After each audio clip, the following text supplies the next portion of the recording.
Hello students, क्या हाल चाल। I hope कि आप बहुत अच्छे होंगे। और आज हम पढ़ लेते हैं बीएससी फोर्थ सेमेस्टर फिजिक्स का एक मोस्ट इंपोर्टेंट टॉपिक मैक्सवेल की समीकरणें, या बोलते हैं इनको मैक्सवेल के नियम। एक मोस्ट इंपोर्टेंट टॉपिक है, तो छोड़ना बिल्कुल नहीं है। यूनिट फर्स्ट है रिलेटिविटी एक्सपेरिमेंटल बैकग्राउंड, और पेपर का नाम तो आपको याद है ही, पर्सपेक्टिव ऑफ मॉडर्न फिजिक्स। चलिए मैं कर दूं, डाल देता हूं हेडिंग, और उसके बाद करते हैं डिस्कस इस टॉपिक के बारे में। ओके, अब क्या है हेडिंग हमारा, वो भी हम देख लेते हैं भैया। मैक्सवेल, ठीक है भैया, मैक्सवेल। ओके, मैक्सवेल एक्वेशन डाल दो आप भी हेडिंग। तो मैक्सवेल एक्वेशन ये पेपर में पूछी जाती हैं। जिस तरह से सूरज पूरब से निकलता है उसी तरह से हर साल ये टॉपिक पेपर में पूछा जाता है, मानो या ना मानो। इसीलिए इस टॉपिक को तो छोड़ना बिल्कुल है ही नहीं। ठीक है, अब देखो जरा ध्यान से, इसको बोला जाता है मैक्सवेल लॉस ऑफ इलेक्ट्रोमैग्नेटिज्म, यानी कि वैद्युत चुंबकत्व के 4 नियम होते हैं, और चारों के चारों नियम मैक्सवेल इक्वेशन के अंतर्गत आते हैं। यानी कि अगर आपसे क्वेश्चन पूछ ले कि वैद्युत चुंबकत्व के कितने नियम होते हैं, व्याख्या कीजिए, घुमा के पूछ सकता है क्वेश्चन, पर डरना नहीं, ये क्वेश्चन आपका पढ़ा हुआ होगा। तो इलेक्ट्रोमैग्नेटिज्म यानी कि वैद्युत चुंबकत्व के 4 नियम होते हैं, और चारों के चारों नियम मैक्सवेल की इक्वेशन होती हैं। समझ गए चीज को। चलिए फिर ये मैं लिखवा देता हूं इस लाइन को भी। अब ये लाइन में लिखवाने वाला हूं सर, लिखवा दीजिए। यानी कि वैद्युत चुंबकत्व के, भैया क्वेश्चन बहुत घुमा के आता है यार, वैद्युत चुंबकत्व के, ठीक है, वैद्युत चुंबकत्व के कितने नियम होते हैं? वैद्युत चुंबकत्व के 4 नियम होते हैं, 4 नियम होते हैं। ठीक है भैया, 4 नियम होते हैं जो, ठीक है, मैक्सवेल की नाम तो बहुत शानदार है इनका यार, मैक्सवेल की, ठीक है, चारों समीकरणों के अंतर्गत आते हैं, चारों समीकरणों के अंतर्गत आते हैं। ठीक है, चारों समीकरणों के अंतर्गत आते हैं, ठीक है, अंतर्गत आते हैं। ठीक है, जो मैक्सवेल की चारों समीकरणों के अंतर्गत आते हैं, अतः मैक्सवेल की चारों समीकरण निम्नलिखित हैं। अतः मैक्सवेल की, ठीक है सर, मैक्सवेल की चारों समीकरणें निम्नलिखित हैं, चारों समीकरणें निम्नलिखित हैं। ठीक है सर, निम्नलिखित हैं। ओके, देखिएगा जरा ध्यान से, निम्नलिखित हैं, क्योंकि इसको समझना बहुत ज़रूरी होता है। जो पहली इक्वेशन होती है, पहला नियम होता है, वो होता है वैद्युत का गॉस का प्रमेय, यानी कि वैद्युत का गॉस का नियम। गॉस का नियम सबको याद है, 12th क्लास में भर करे। 12th को छोड़ो, बीएससी 3rd सेमेस्टर आप पढ़ के आए हैं फिजिक्स का, उसमें भी भर के दे रखा है मैं ये। ठीक है, वैद्युत का गॉस का नियम। ठीक है, चलिए पहला डाल देता हूँ इक्वेशन में, वैद्युत का गॉस का नियम। सर वैद्युत का गॉस का नियम, क्या बात है सर, गॉस का नियम। सर ये तो हमने कुछ और याद करा है, अब सर आप क्या करवाने वाले हो? अरे बहुत कुछ करवाने वाला हूँ, घबराओ मत। देखो ध्यान देना, क्या होता है डाइवर्जेंट, ठीक है, divergent E vector equal to, divergent E vector equal to, ठीक है बेटा, divergent E vector equal to rho upon epsilon naught. सोच रहे होगे सर 12th क्लास में कुछ और पढ़ा है, यहाँ कुछ और पढ़ रहे हैं सर, क्या ड्रामा है ये। अरे यार इतना इजी टॉपिक आप समझ में नहीं पा रहे हो। इसे हम क्या बोलते हैं, मैक्सवेल की फर्स्ट इक्वेशन कहते हैं। और ये इक्वेशन बताती है अगर कहीं पर आवेश है तो वहां पर वैद्युत क्षेत्र प्रेजेंट होगा। अरे ये इक्वेशन क्या बताती है आपको, कहीं तो इसका यूज होगा जहां वैद्युत क्षेत्र होगा, जहां वैद्युत आवेश होगा वहां वैद्युत क्षेत्र भी प्रेजेंट होगा। अगर आवेश खत्म कर दिया तो वैद्युत क्षेत्र भी आपका क्या होगा, खत्म हो जाएगा, finish to finish. Okay sir.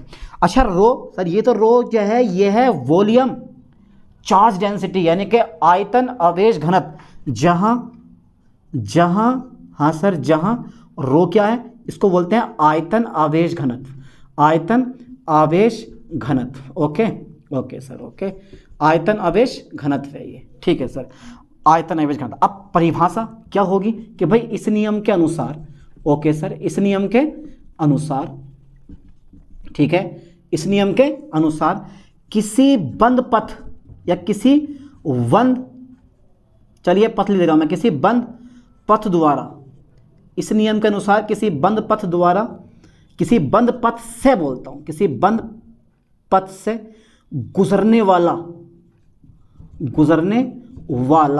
वैद्युत फ्लक्स, वैद्युत फ्लक्स, ठीक है, वैद्युत फ्लक्स, फ्लक्स बोलते हैं।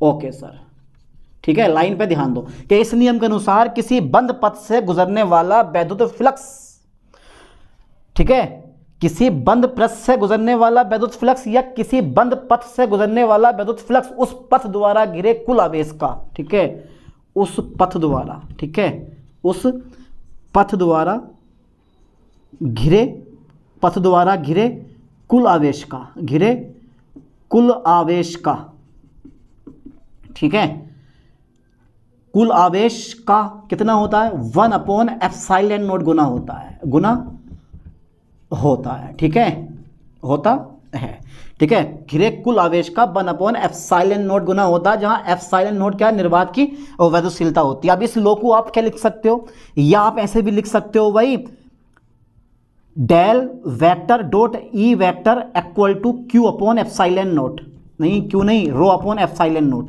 ρ/ε0, ये सब प्रूफ हो क्या आता, ये सब प्रूफ हो क्या आता। तो ये डेल वेक्टर मैंने बोल दिया, और डेल वेक्टर डॉट होता। अब एक पॉइंट मैं आपको बता दूं, बहुत काम की लाइन है ये वाली, ठीक है, इस लाइन पे ध्यान देना। अगर मेरे पास डेल वेक्टर डॉट होगा तो उसको बोलते हैं डाइवर्जेंट, अगर मेरे पास डेल वेक्टर क्रॉस होगा तो उसको बोलते हैं हम कर्ल, CURL, ठीक है, कर्ल बोलते हैं उसको, CURL कर्ल।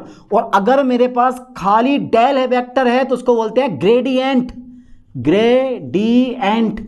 अरे यार ये तो सर बड़ी नई बात बताई आपने। अगर डेल वेक्टर डॉट है तो उसको बोला जाता है डाइवर्जेंट, और अगर डेल वेक्टर क्रॉस है तो उसको बोलते हैं कर्ल, और अगर खाली डेल वेक्टर दे रखा है तो उसको बोला जाता है ग्रेडियंट। ये क्वालिटी होती है इसके अंदर, पहचानने का तरीका लिख लो साइड में, अभी काम में आएगा आपके, ठीक है। चलिए हटा दो फिर इसको, हम हटा दो सर, हटा दो, लो भैया इसका काम नहीं है। तो del vector dot E vector equal to ρ/ε0, या फिर इसको आप बोल सकते हो, एक तरीका और भी होता है, del vector dot D vector equal to खाली रो। आप इसको ऐसे भी लिख सकते हो, बहुत सारी बुकों में अलग अलग मिलता है। कभी कहो कि सर ये तो मैंने कहीं पढ़ा ही नहीं है, मैंने तो ऐसे पढ़ा है, कभी कहो नहीं सर मैंने ऐसे नहीं पढ़ा, मैंने तो ऐसे पढ़ा है। तो ये सब क्या होते हैं, विद्युत का गॉस का नियम होता है, ठीक है, ये लाइन पे ध्यान देना, ठीक है। ये लिख के आओ, ये लिख के आओ, ये लिख के आओगे, पूरे नंबर मिलने वाले हैं, कहीं कोई नंबर आपका नहीं कटेगा। तो ये फर्स्ट इक्वेशन ऑफ मैक्सवेल हो गई, समझ में आया। क्या बताती है कि जहां आवेश होगा वहां पर वैद्युत क्षेत्र पक्का प्रेजेंट होगा, उसे कोई रोक नहीं सकता है, ठीक है। अब मैं सेकंड नियम पे आ जाता हूं, चुंबकत्व का गॉस का प्रमेय, ठीक है, चुंबकत्व का, ओके सर, चुंबकत्व का गॉस का नियम, चुंबकत्व का गॉस का नियम, इस पर आ जाता हूं मैं, चुंबकत्व का गॉस का नियम, ओके सर, ओके, गॉस का नियम। अब यार ये क्या होता है सर, इसके बारे में तो हमें ना पता, आप बता दो सर इसके बारे में, ये क्या होता है। ये बहुत कुछ होता है, देखो, यानी कि डाइवर्जेंट, ठीक है, divergent V vector equal to कितना होता है, 0 होता है। सर ये तो बड़ी समय की बात करी है कि, तो सर बड़ी अच्छी बात करी है कि इस नियम के अनुसार किसी बंद पृष्ठ से गुजरने वाला वैद्युत फ्लक्स, आप पथ की जगह पृष्ठ लिख सकते हो, ठीक है, किसी बंद पृष्ठ से गुजरने वाला चुंबकीय फ्लक्स कितना होता है, 0 होता है। चुंबकीय फ्लक्स कितना होता है, 0 होता है। यानी कि इस नियम के अनुसार, ठीक है सर, इस नियम के अनुसार, हाँ, इस नियम के अनुसार किसी बंद, ध्यान देना, किसी बंद पृष्ठ से गुजरने वाला चुंबकीय फ्लक्स जो होता है, ठीक है, या चुंबकीय बल रेखाओं की संख्या जो होती है, चुंबकीय फ्लक्स या चुंबकीय बल रेखाओं की संख्या को तो आप चुंबकीय फ्लक्स कहते हो। तो किसी बंद पृष्ठ से गुजरने वाला चुंबकीय फ्लक्स कितना होता है, 0 होता है, 0 होता है, ठीक है, ठीक है, 0 होता है। अर्थात आप इसको ना गणितीय रूप में इस तरह से लिख सकते हो, divergent B vector equal to 0, ठीक है, हो गया। यानी कि इस नियम के अनुसार किसी बंद पृष्ठ से गुजरने वाला चुंबकीय फ्लक्स 0 होता है, ठीक है। अर्थात इसे गणितीय रूप में निम्न प्रकार लिखा जा सकता है, होता है, इतना रहने दो, अर्थात काट दो, हम डायरेक्ट लिख देंगे कि इसे गणितीय रूप में, अच्छा लगता है लिखना ये, ठीक है, लिखोगे तो मजा आ जाएगा। अर्थात गणितीय रूप में निम्न प्रकार, यानी कि इसे गणितीय रूप में निम्न प्रकार, ठीक है, निम्न प्रकार लिखा जा सकता है, लिखा जा सकता है। ओके, ऐसे लिख देंगे इसको, ठीक है, समझ में आ गया? आ गया। इसका मतलब यहाँ ये होता है कि एक तो मेरे पास चुंबक में एक होता है नॉर्थ पोल और एक होता है साउथ पोल। तो अगर केवल एक पोल प्रेजेंट है, चाहे साउथ हो या नॉर्थ हो, तो उसका कोई अस्तित्व नहीं होता है। चलिए इतना डीपली नहीं घुसते अंदर को, हम डायरेक्टली थर्ड इक्वेशन पर आ जाते हैं। भाई थर्ड इक्वेशन क्या होती है? फैराडे का, ठीक है सर, फैराडे का वैद्युत का गॉस का प्रेम है, फैराडे का वैद्युत का, ठीक है, फैराडे का वैद्युत का, फैराडे का वैद्युत चुंबकीय प्रेरण, फैराडे का वैद्युत चुंबकीय फैराडे का वैद्युत चुंबकीय प्रेरण का नियम, प्रेरण का नियम, ठीक है बेटा। चलिए देखते हैं ये क्या होता है।